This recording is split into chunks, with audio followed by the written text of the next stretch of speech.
So I was watching the X Zone TV channel last night when I was abducted by aliens, and they kept repeating to me over and over again, simultv.com, simultv.com. What's simultv.com? That's what I asked them. They had it written on the side of their UFO. How do you spell that? UFO. No, I mean simultv.com. simultv.com. simultv.com. Right. simultv.com. Interesting that you were abducted by aliens in a simultv.com UFO last night. Oh, yeah? Yeah. Now that you mention it, I remember now last night I was awakened from a deep sleep. My great-grandmother was standing there. She said she'd come from the hereafter to tell me about simultv.com. She even spelled it out for me. simultv.com, sonny boy. simultv.com. simultv.com, sonny boy. Wow. Yeah. Guys, you'll never guess what my psychic guru just told me. simultv.com. Exactly. Are you guys psychic too? Of course. We all know about simultv.com. simultv.com.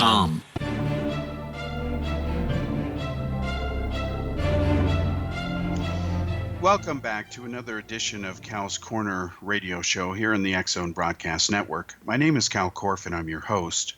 And welcome back. We cover everything from politics to the paranormal here on the show. And yes, folks, it's been about 3 weeks, I think it has been, since we last did an episode, and I apologize for that. I'd like to explain real quickly what had happened. As you know, we do this show weekly.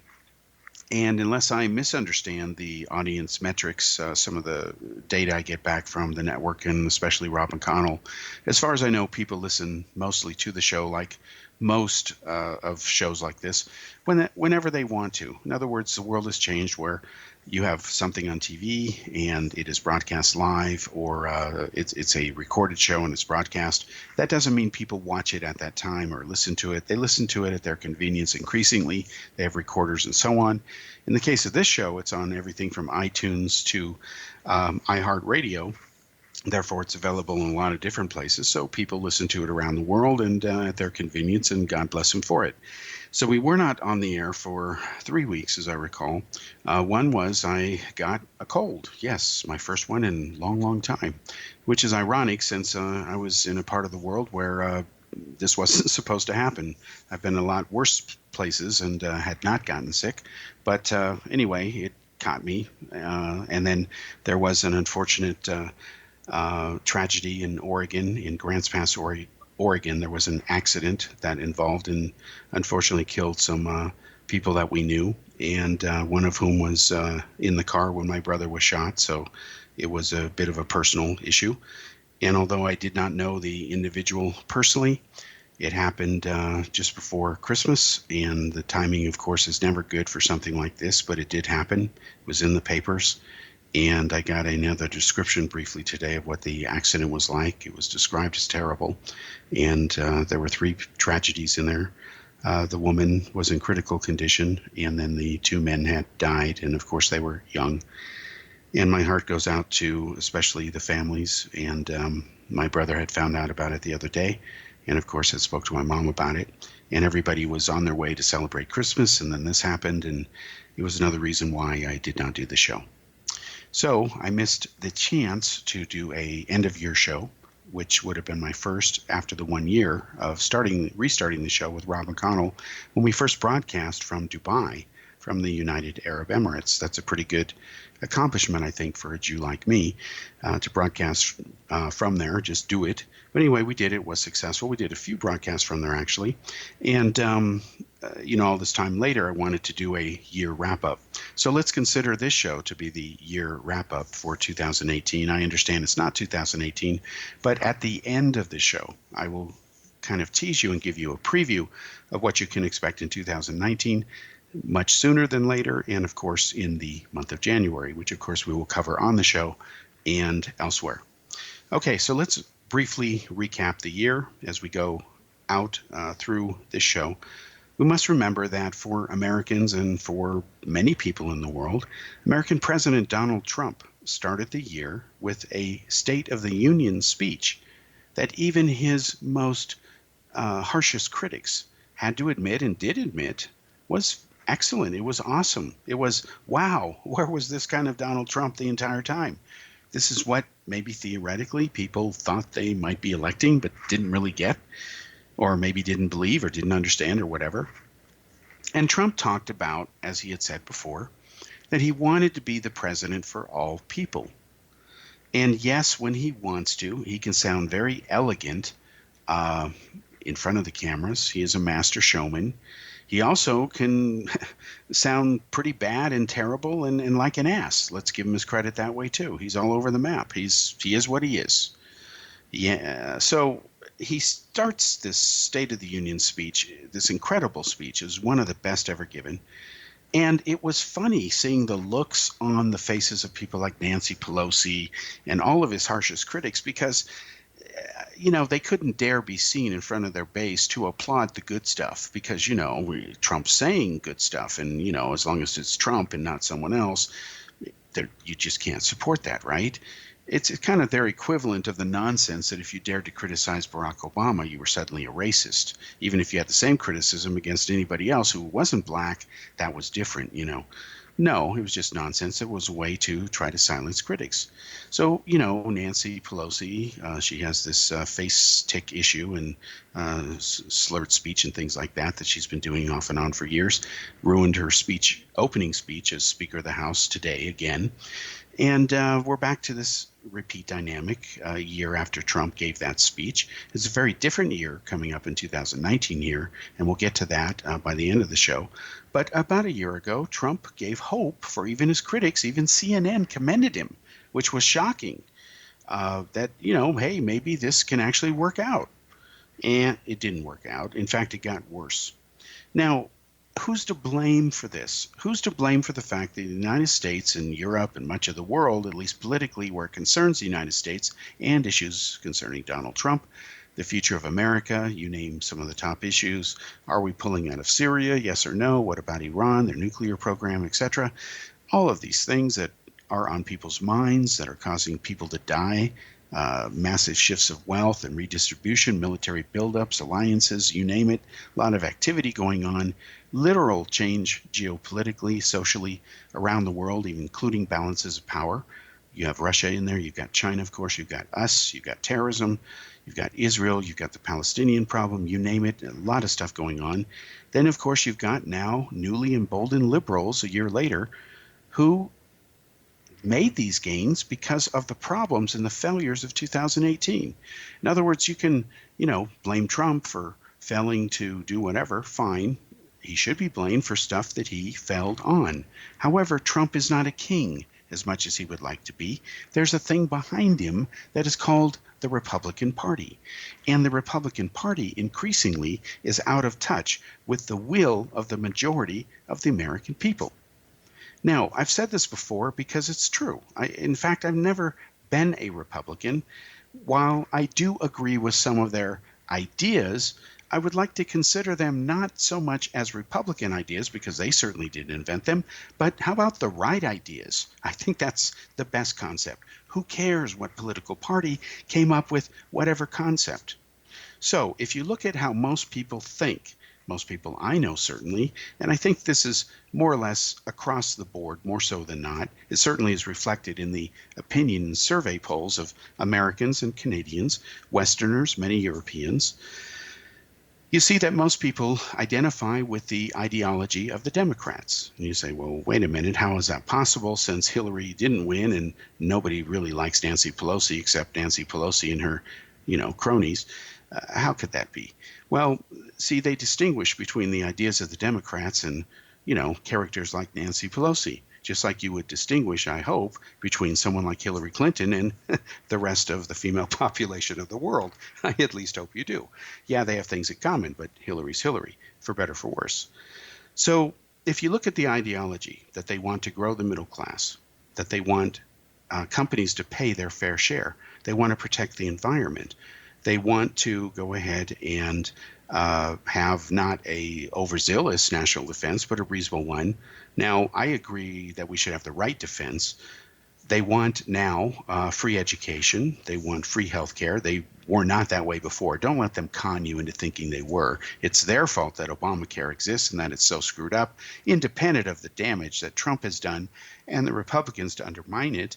Now they're saying Medicare for all. Well, they're saying that because they've been a failure at what they tried to do previously, which was basically suck up and, kiss big pharma's, and take their big money. Remember, during the debate, Hillary Clinton actually said that in one of her appearances that she denied that she ever took money from big oil, from the fossil fuel industry. And the audience was stunned. They confronted her on that, and she said, well, I'll look into it. Well, she lied. She wasn't going to look into anything she already knew about. I'm sure she just couldn't remember those huge checks for hundreds of thousands, actually millions of dollars that she got. Of course she remembered, and she was lying, and she was being typical Hillary. So people are able to distinguish a character like Hillary Clinton from the party itself. And probably the epitome, and if there's any absolute proof to that, it is in the current government of the United States. Look at Donald Trump.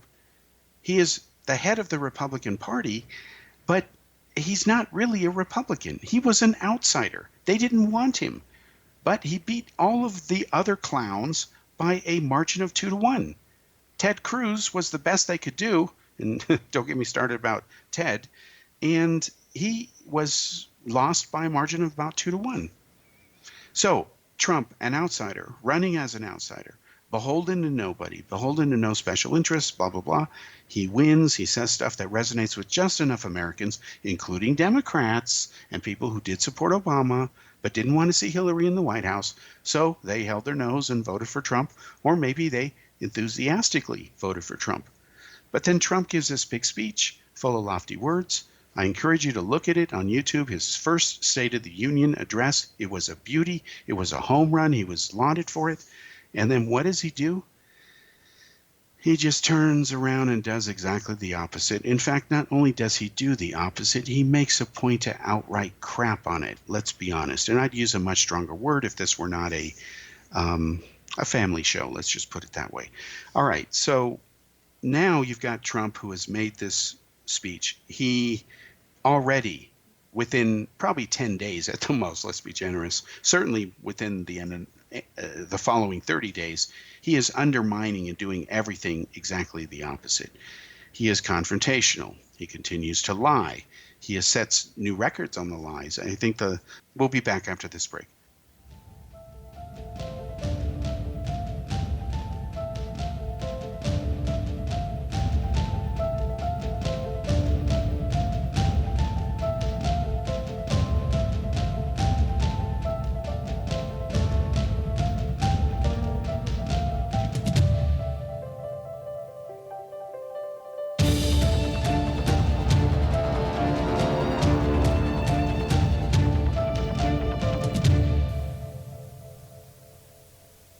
Yeah, sorry about the hiccup.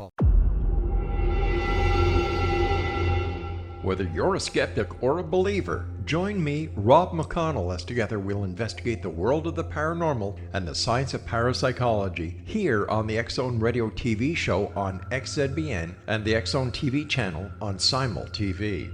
Since 1990, the X-Zone Radio TV show has been the place where people dare to believe and dare to be heard. Together, we'll investigate UFOs, aliens, ghosts, Bigfoot, psychic phenomenon, lake monsters, conspiracy theories, government cover-ups, the truth embargo, alien abductions, ESP, haunted locations from around the world, and so much more. With over 28 years of broadcasting and more than 4,500 individual guests, the X-Zone is truly a place where fact is fiction and fiction is reality, as evidenced by the credibility, integrity, and professionalism of the guests that we bring to our international audience. If you have seen a UFO, had a close encounter, seen a ghost, Bigfoot, lake monster, or a story that you would like to share or have investigated, contact me, Rob McConnell, by sending me your email to xzone@xzoneradiotv.com, or you can call toll-free 1-800-610-7035, extension 143, and on Skype, X-Zone Radio TV.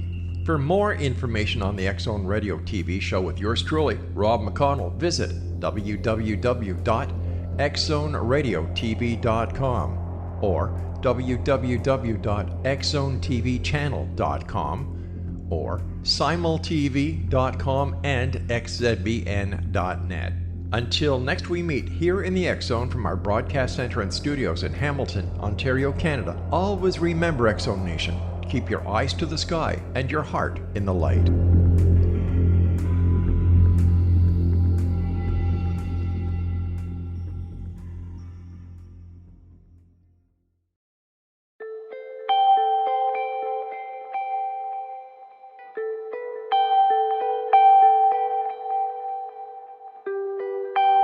It's hard to listen to the news without realizing we're living in volatile, unprecedented times. Yet never has there been such an opportunity to transform the human condition. As old structures fail, where can we find the guidance to co-create a better way? Find Your Path Home is an ever-evolving, leading-edge information, education, and healing resource center designed to support and guide you on your path to unity and enlightenment. Based on sound principles employed by shaman worldwide, we provide techniques that can support you through the current transitions, offering online shamanic classes, international long-distance shamanic healing sessions, complimentary Mission Evolution radio episodes and Stairway to Heaven TV vignettes, seminars, retreats, and much more. All of this can be found on findyourpathhome.com.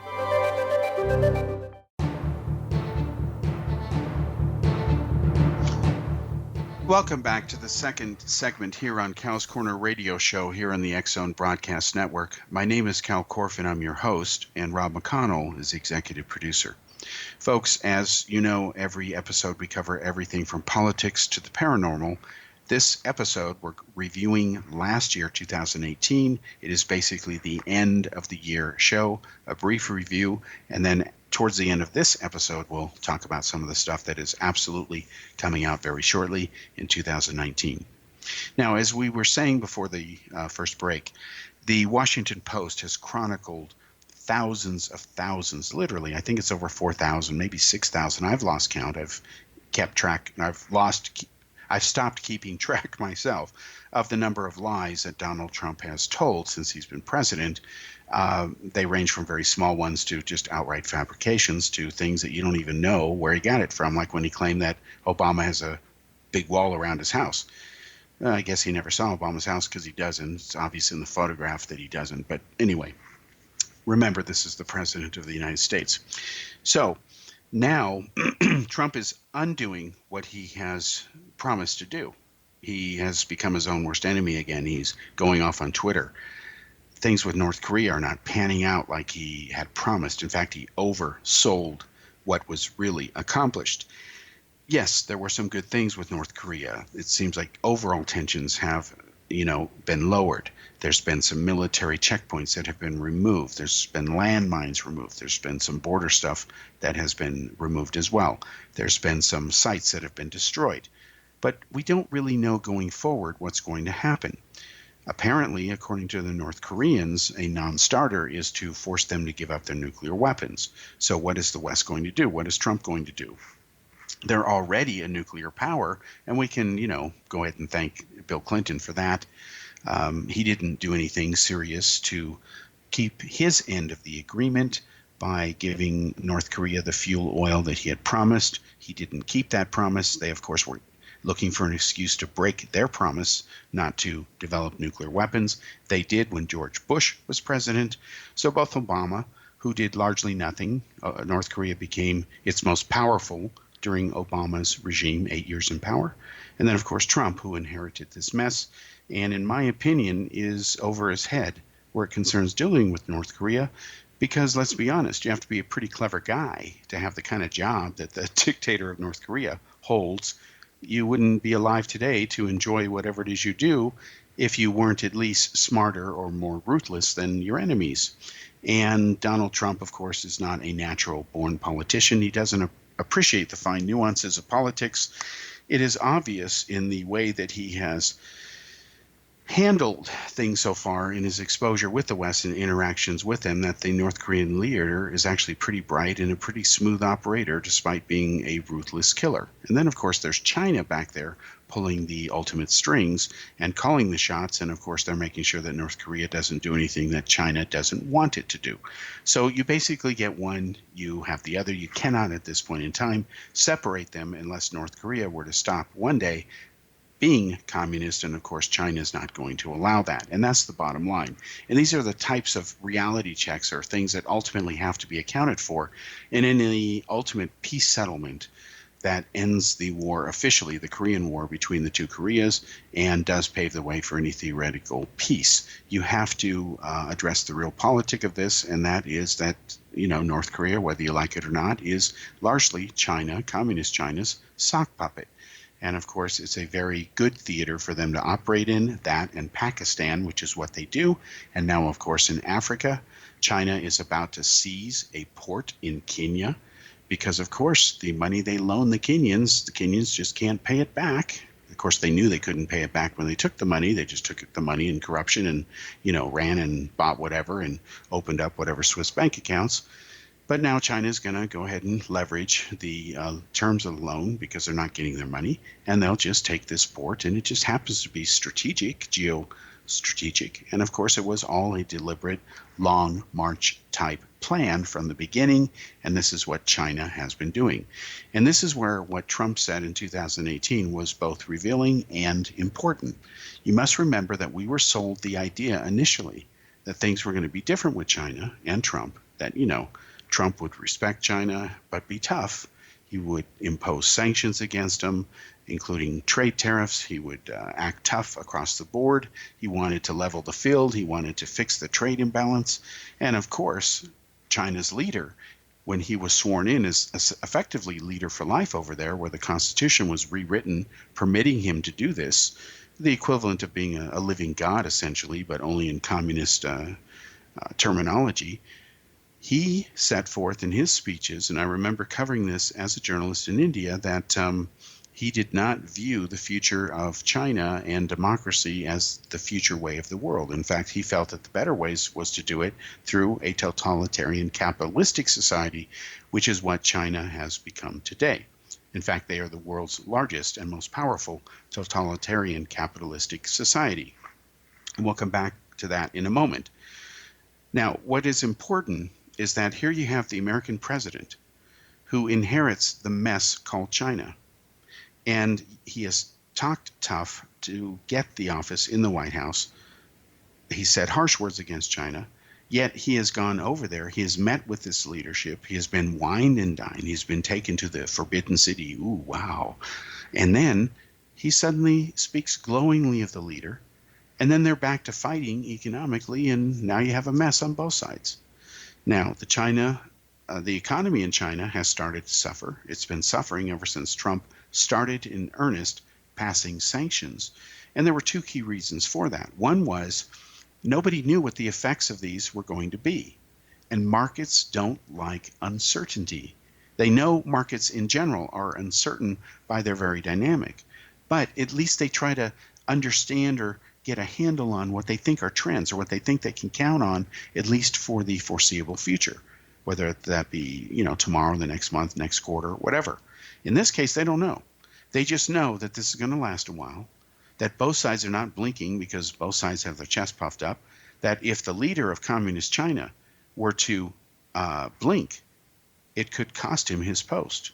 He might not be the leader for life. He has to look over his back, especially since he had himself declared leader for life.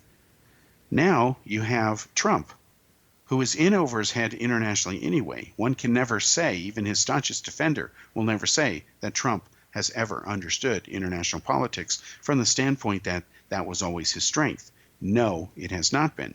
He's been wrong on a lot of issues. On the other hand, one of the key reasons he's been right on a lot of issues is because a lot of our leaders have been morons where it concerns handling foreign policy. Look at Syria. Even Obama's staunchest defender has to admit that was a bad call. Now, when I say it was a bad call, I'm being extremely polite. It was one of the stupidest things that I can think of that Barack Obama ever did, that the United States as a country through its president ever did. Why did we want to mess in Syria? Well, as I've explained before on this show and elsewhere as a journalist in writing, in various reporting on it, we decided, as in Obama and Hillary, who was Secretary of the State at the time, to mess in Syria because they had been successful toppling Gaddafi. They had been successful with their idea of promoting regime change. They thought they could, after toppling the leadership in Egypt, where they actually worked with private companies in a top secret operation that the State Department put together with the CIA. I reported on this before.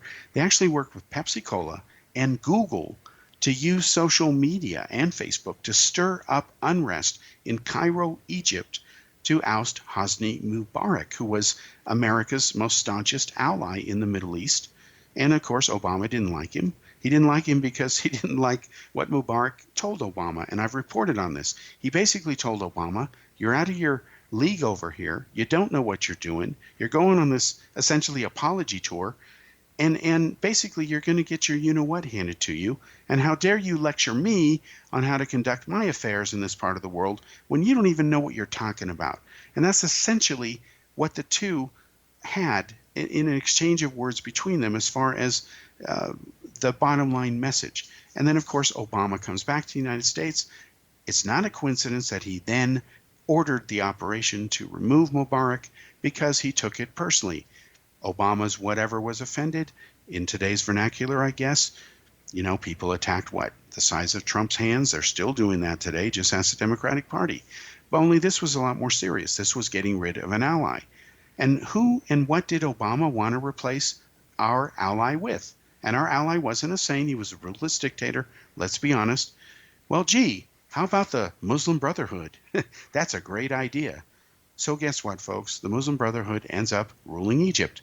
And of course, being the Muslim Brotherhood, where they're basically Wahhabis, let's be honest, some of the most radical Muslim ideology out there. It's not a coincidence that Hamas is the military wing of the Muslim Brotherhood. They, of course, take over Egypt with State Department help. By then, John Kerry's in there. He's another winner. And you can see what happened there. Egyptians rose up in record numbers in just a couple of years, ousted the Muslim Brotherhood, and Egypt had not seen such an insurrection since Moses let the Jews out of Egypt. Let's be honest. So that's what happened, and we can thank Obama for that, and that's the mess that Trump inherited. And Trump said, I'm not going to make those same stupid mistakes. We're going to find a solution to this. Well, now, almost a year later, Trump is saying, we're just going to pull out. Well, that's not a solution, folks. That's pulling out.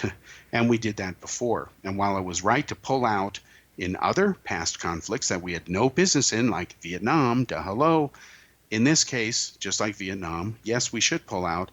But this time we should have done it differently. We should do it in cooperation with allies so that it is done sanely.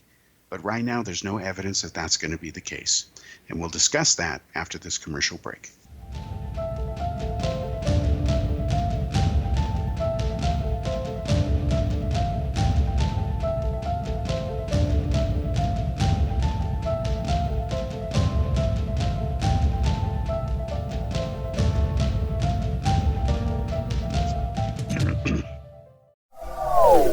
They are here, and they've been here for thousands of years, making their presence known in the shadows. They might be seen by a lonely motorist on a deserted road late at night, or by a frightened and confused husband in the bedroom he is sharing with his wife. But who are they? What do they want? Why are they here? Perhaps most concerning, has the government been aware of their presence all along? The new book by Elie Marzulli, UFO Disclosure, the 70-year cover-up exposed, delves into the world of UFOs. Can full disclosure be soon? Order now and receive a free hour and 37-minute DVD on the UFO phenomenon. UFOs are real. Get both the book and the DVD, a $40 value, for only $19.99. To order your book and DVD today, go to lamarzulli.net. That's LAMARZULLI.net.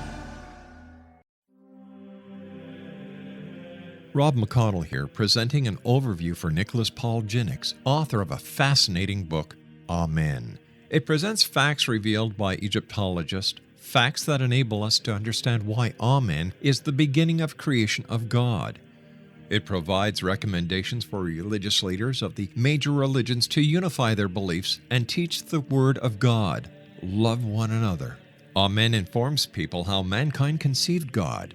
It was the Egyptians that developed the concepts of a soul, a hereafter, and Son of God. And finally, after the worship of many gods, they conceived the belief in one universal God, the maker of all there is. For more information, visit www.futureofgodamen.com. That's www.futureofgodamen.com.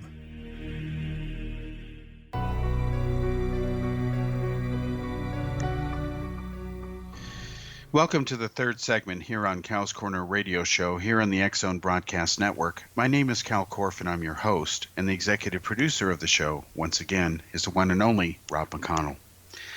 Now, folks, we were talking about the mess in Syria. Again, Trump ran for president on the promise that he would end the affair in Syria, the military conflict, do it the right way. He promised to defeat ISIS, the terrorist group, as well as solve the war in Afghanistan. He's made a lot of lofty promises, of course. So what has happened is he has pulled out of the Iran agreement, which he said he would do. The people who supported the Iran agreement predicted the end of the world. Well, the world is still here. Iran is showing no signs of resuming developing a nuclear weapon in violation of the terms that they had agreed to sign.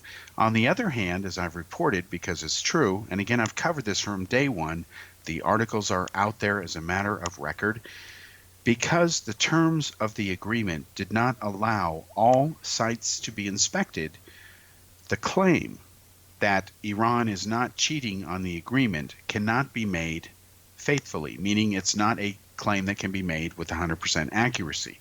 And this is something that people who are supporting the nuclear agreement with Iran refuse to admit. And I've talked to a lot of people, especially online, about this, and once you pin their ears back far enough and put this point in their face, if they're truthful, they'll admit that this is the case. As I exposed in an article I'd written, I had written it, it was an expose of Barack Obama after he gave his speech outlining before the world the terms of the Iranian nuclear agreement. I was reading the terms of the agreement that was handed to us by the White House, and there were some addendum notes as well, and none of what he was saying was in there.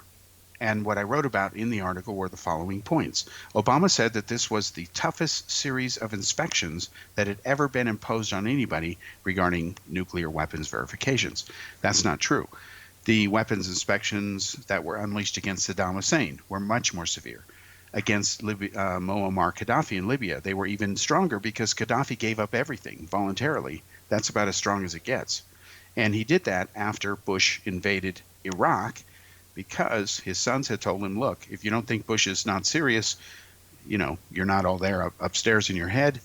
The father understood. He gave up all his weapons of mass destruction, literally offered them up. That's a matter of record. He worked through Britain's Tony Blair to do it. Case closed. Now, there was the issue of snap inspections. Obama said there are snap inspections. No, they're not. Look it up. A snap inspection means I want to inspect this right now. Snap, snap. Come on. That's where the term comes from. But that's not in the term, that's not in the agreement that Iran agreed to and signed. Instead, if we suspect anything, now we being inspectors, because in the agreement, no Americans are allowed to set foot, literally, on Iranian soil. In other words, it says no Americans are allowed to inspect anything. So it's a racist nuclear agreement is what it is. Americans are not allowed. So the non-Americans, the inspectors, who work for the UN or whatever, if they suspect anything and they want to inspect weapons site X, and Iran says no, they have to then put that request in writing 24 days ahead of time. Now, what kind of snap inspection requires a 24-day advance notice? Only in the mind of Barack Obama and supporters of this agreement would they think that a snap inspection means 24 days advance notice. And let's say Iran says, no, we don't agree.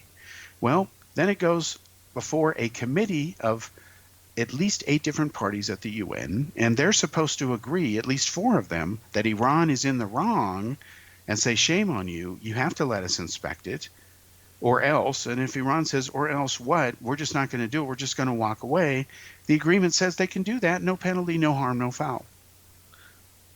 That is literally all there in the agreement. I quoted from it in my reporting. And this is what the experts negotiated. Thanks, John Kerry. Thanks, President Obama. And of course, Iran loves this agreement because it got them a lot of money and they don't have to really give up their nuclear weapons. And then, what about the on-camera monitoring? Well, Obama lied about that. It doesn't exist.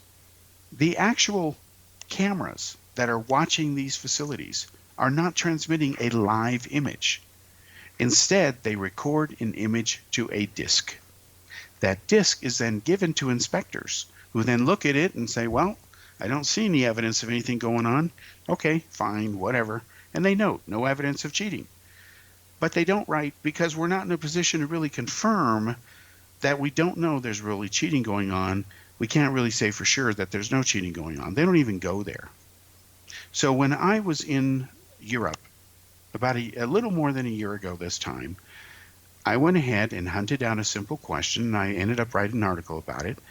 I asked the International Atomic Energy Agency, they're in Vienna, of course, what is the bottom line on Iran? Are they in compliance with the terms of the nuclear agreement, yes or no? Because although they had issued a statement saying they found no evidence that they were not in compliance, the same agency had ordered or requested an emergency meeting, essentially of the Security Council, overseeing the issue, because Iran was not being forthcoming. They were hiding things. They were playing games. Now, if Iran were playing games, they can't be straightforward either. You can't have it both ways. So they admitted that, yes, they had to have the meeting. Iran supposedly got its act together.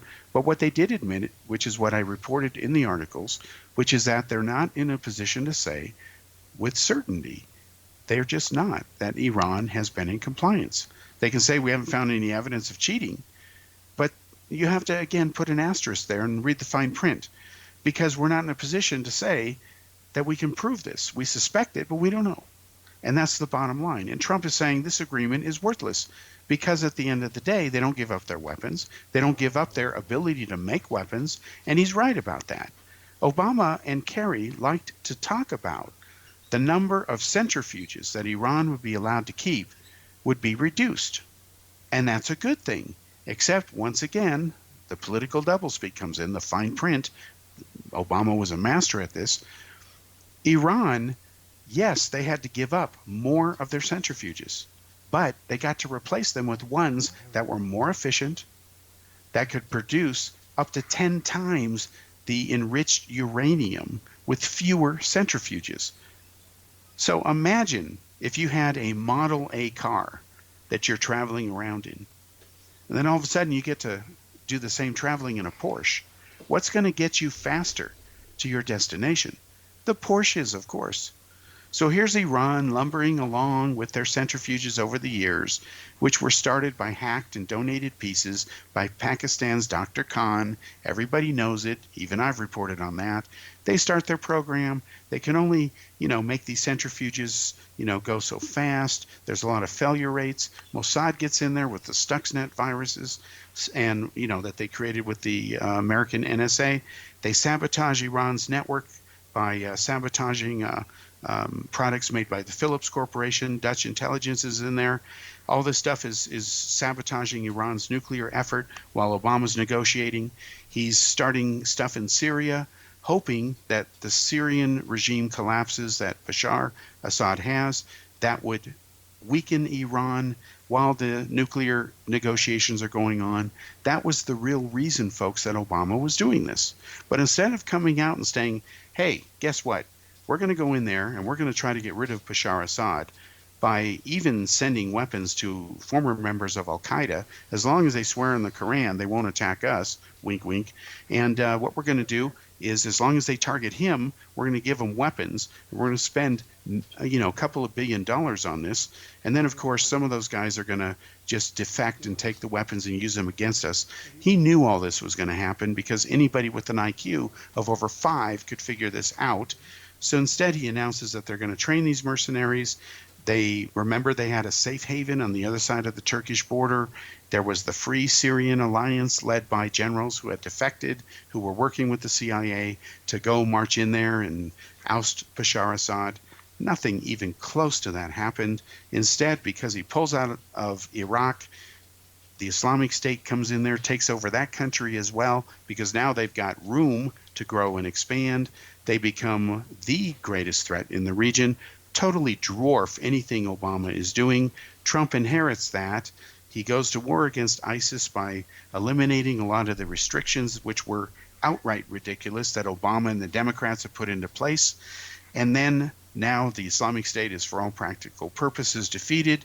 But unfortunately, Trump is making things worse, because now if he does pull out, he's going to let Turkey take over the areas of Syria that the Kurds have fought to conquer, because the Turks, the Iranians, everybody but the Kurds doesn't want to see an independent Kurdistan. They don't want the Kurds to have their own lands back, because part of the territory of these neighboring countries exists because they stole it from the Kurds.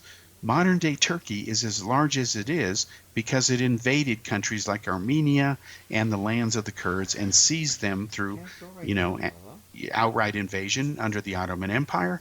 And this is how Turkey grew. And Turkey doesn't want to give any of that land back. And of course, Iraq doesn't want to see Kurdistan break away and form its own nation. And what's interesting is Israel supports the Kurds. They support the idea of Kurdish independence, just like the Kurds support the idea of an independent Jewish state. So now Trump is going to pull out. That's what he says. The reality may keep him in there longer, but the bottom line is he's sending a very strong message. You guys are going to have to sort this mess out yourself. We'll explain more after the commercial break.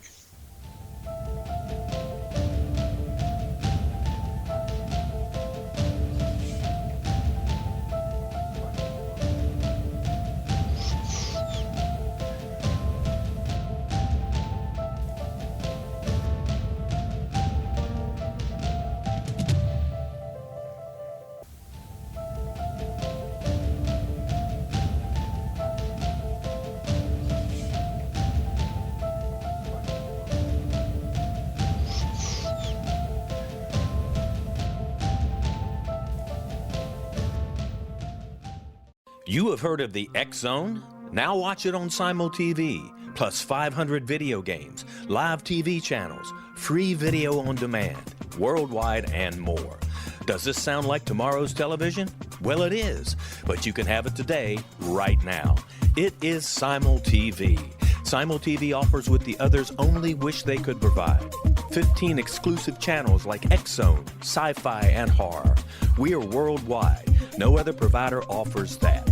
500 built-in video games. No need to have an extra expensive system. We have them included. Free video on demand. Live streaming events from around the world. Interactive online network, and much more. Tomorrow's TV today. Simul TV. Sound too good to be true? Well, it's not. You can have Simul TV today. Sign up at simultv.com. Do it today. They are here, and they've been here for thousands of years, making their presence known in the shadows. They might be seen by a lonely motorist on a deserted road late at night, or by a frightened and confused husband in the bedroom he is sharing with his wife. But who are they? What do they want? Why are they here? Perhaps most concerning, has the government been aware of their presence all along? The new book by Eli Marzulli, UFO Disclosure, the 70-year cover-up exposed, delves into the world of UFOs. Can full disclosure be soon? Order now and receive a free hour and 37-minute DVD on the UFO phenomenon. UFOs are real. Get both the book and the DVD, a $40 value, for only $19.99. To order your book and DVD today, go to lamarzulli.net. That's LAMARZULLI.net. So I was watching the X Zone TV channel last night when I was abducted by aliens, and they kept repeating to me over and over again, simultv.com, simultv.com. What's simultv.com? That's what I asked them. They had it written on the side of their UFO. How do you spell that? UFO. No, I mean simultv.com. simultv.com. simultv.com. Right. simultv.com. Interesting that you were abducted by aliens in a simultv.com UFO last night. Oh, yeah? Yeah. Now that you mention it, I remember now last night I was awakened from a deep sleep. My great-grandmother was standing there. She said she come from the hereafter to tell me about simultv.com. She even spelled it out for me. SIMULTV.com, sonny boy. SIMULTV.com. SIMULTV.com, sonny boy. Wow. Yeah. Guys, you'll never guess what my psychic guru just told me. SIMULTV.com. Exactly. Are you guys psychic too? Of course. We all know about simultv.com. SIMULTV.com.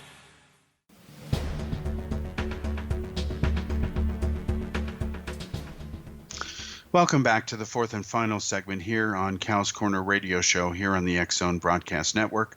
Once again, my name is Kal Korff, and I'm your host, and the executive producer of the show is Rob McConnell. So now we head into the last part of the year of last year, 2018, and of course the final few months. And when there wasn't issues going on with Syria, the Islamic State, Iran pulling out of that agreement, there was pulling out of the Paris Accord. We've talked about that before. I've reported on it before. To briefly review that issue, the Paris Accord was always a joke. It was never serious.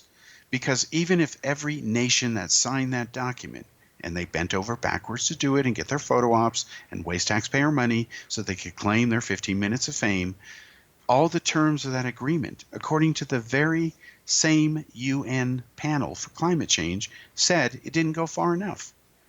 In other words, if the global temperature needed to be dropped by 2.5 degrees, and everyone agrees to drop it by 1.5, what's the point? It's like football. It really is that simple. If you need 4 points to win the game, don't bother kicking a field goal.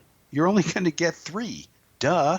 So, like I reported as a journalist covering this, these guys were going to agree to an agreement that didn't matter because it didn't go far enough. So it wasn't really a cure.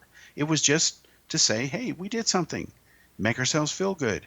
And worse, a massive shift of money from the West over to Asia, which of course wants to get it because then they don't have to pay things for themselves. I've seen the game played many times over there. In India, yes, we love money from the West. Oh, we can't afford it, so please give it to us.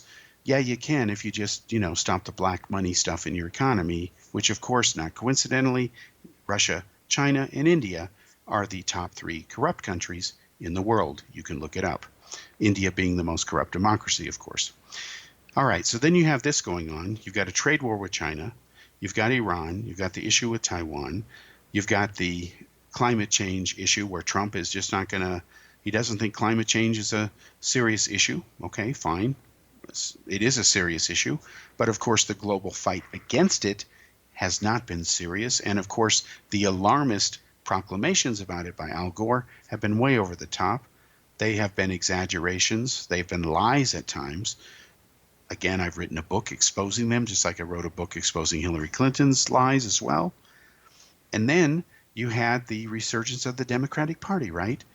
Because based on all this stuff going on with Trump, combined with the stuff that was going on with Robert Mueller and the, of course, Russians, many individuals started to get indicted because they're guilty. They've pled guilty now. You know who they are. Paul Manafort, guilty. You've had resignations because people were guilty. You had Trump promise when he ran for president that, hey, I'm going to pick the best people, and I will continue to pick the best people. Well, look at the number of people that have quit under Trump of their own volition. And then look at the number of people that have been forced out by either Trump or because they've been busted for something.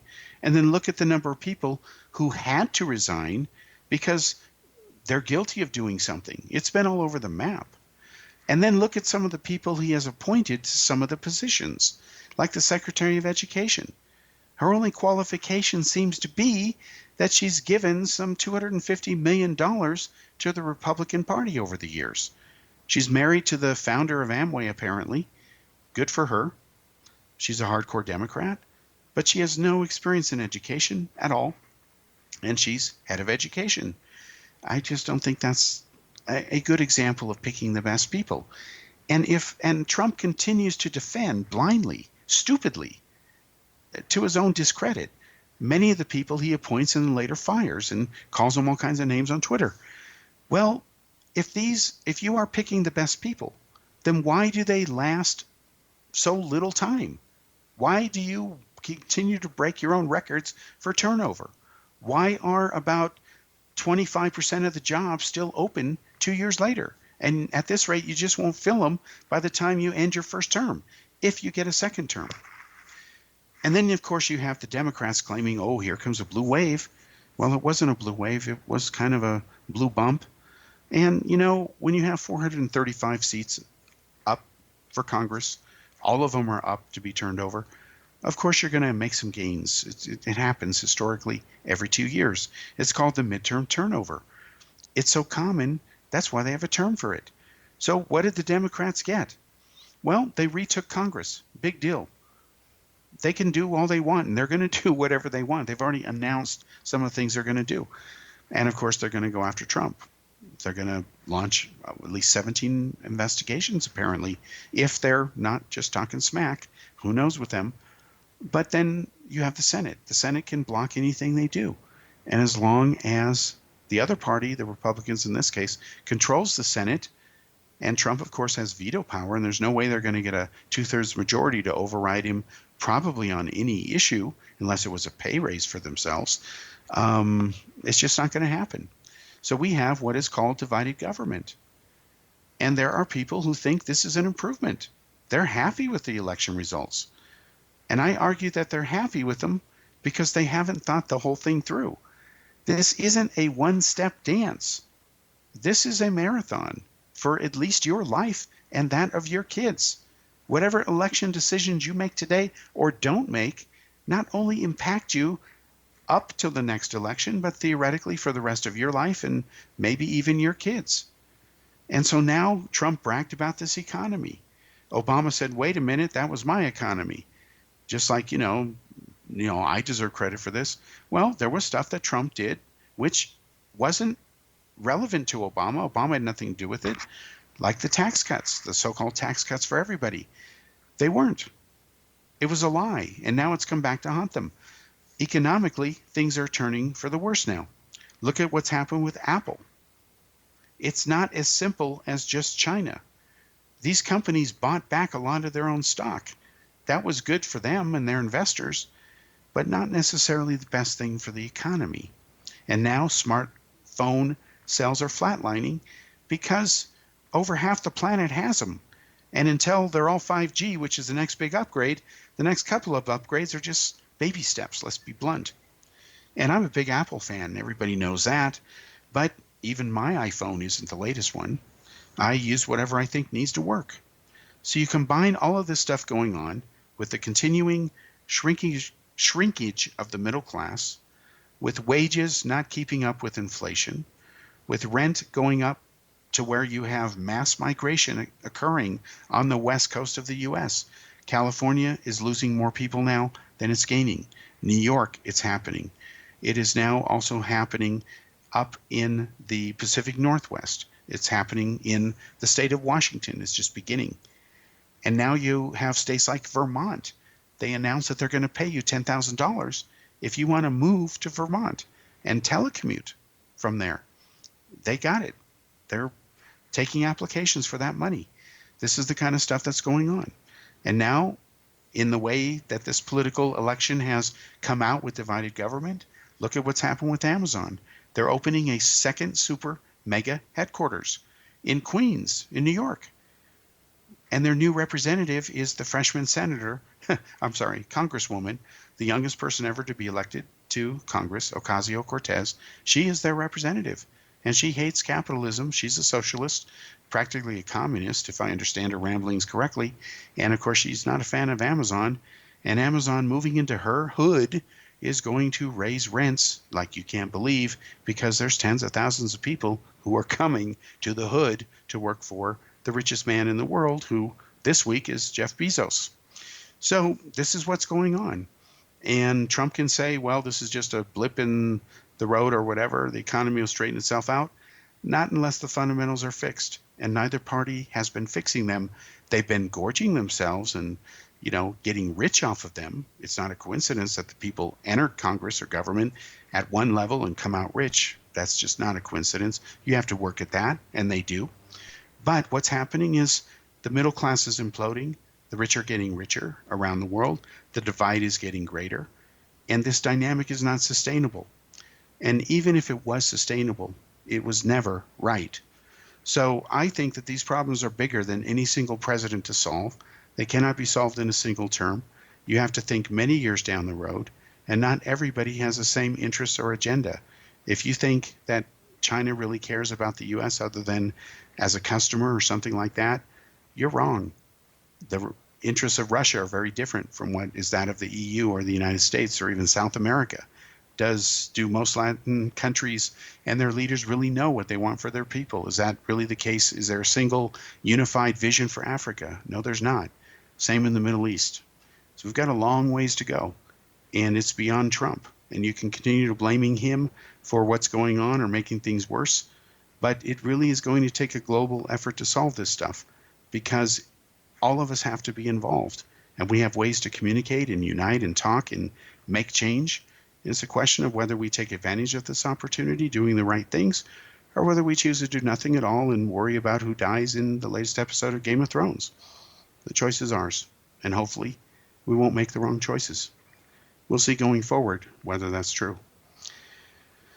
So let's hope that 2019 is much more productive than 2018, and let's hope it is a transformative year for the better and not for the worse. Thanks for joining me this week on Cal's Corner radio show here on the X Zone Broadcast Network. We will see you next week. Thank you.